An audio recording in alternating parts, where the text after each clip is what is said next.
नमस्ते बच्चों, मेरा नाम नीलम है। पिछली वीडियो में हमने वसंत पाठ्य पुस्तक से लेसन 3 व उसके अभ्यास प्रश्न उत्तर किए थे। आशा करती हूँ कि आपने उस वीडियो को देखा होगा व समझा होगा।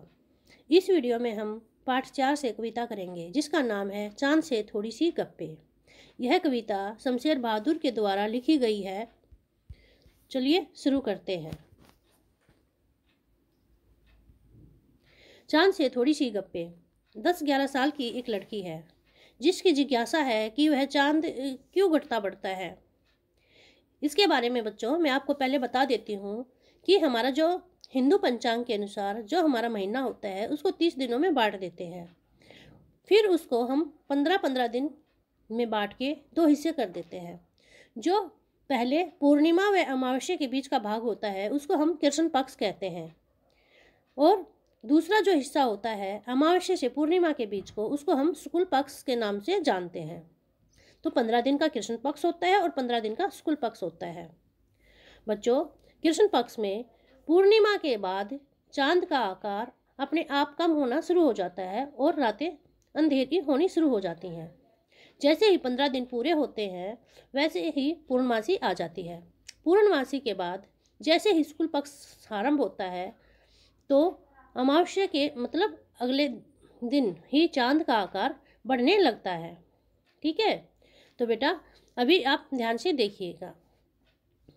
गोल है खूब मगर आप तिरछे नजर आते हैं जरा, आप पहने हुए हैं कुल आकाश तारों जड़ा, फिर सिर्फ मुंह खोले हुए हैं अपना गोरा चिट्टा गोल मटोल।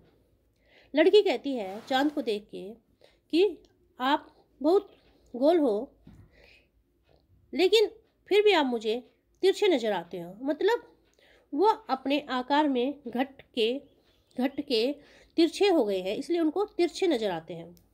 फिर उससे पूछती है कि आपने तो पूरे आकाश में जो तारे जड़े हुए हैं उसको आपने अपनी पोशाक बना लिया है और उसको पहन लिया है। आप कितने सुंदर नज़र आते हो। सिर्फ मुंह खोले हुए हो अपना कि हे चांद तुम बहुत सुंदर हो, फिर भी तुमने अपना मुंह खोला हुआ है। गोरा चिट्टा है जो गोल मटोल है। अगला पैराग्राफ देखेंगे। अपनी पोशाक को फैलाए हुए चारों से तुम आप कुछ नजर तिरछे आते हैं। जाने कैसे खूब है गो की वाह जी वाह, आपको हमको बुद्धू ही निरा समझा है। हम समझते ही नहीं जैसे कि आपको बीमारी है। आप घटते हैं तो घटते ही चले जाते हैं और बढ़ते हैं तो बस यानी कि बढ़ते ही चले जाते हैं। दम नहीं लेते हैं जब तक बिल्कुल ही गोल नहीं हो जाए। बिल्कुल गोल यह मर्ज होती है बीमारी। यह मर्ज आपका अच्छा ही नहीं होने में आता है। लड़की कहती है कि वाह जी वाह, आप जो तिरछे नजर आते हैं मैं नहीं जानती इसका कारण क्या है। मैं बुद्धू नहीं हूँ, मूर्ख नहीं हूँ, मैं बहुत चतुर हूँ, होशियार लड़की हूँ। मैं सब समझती हूँ कि आपको कोई बीमारी है जिसके कारण आप मुझे तिरछे नजर आते हैं।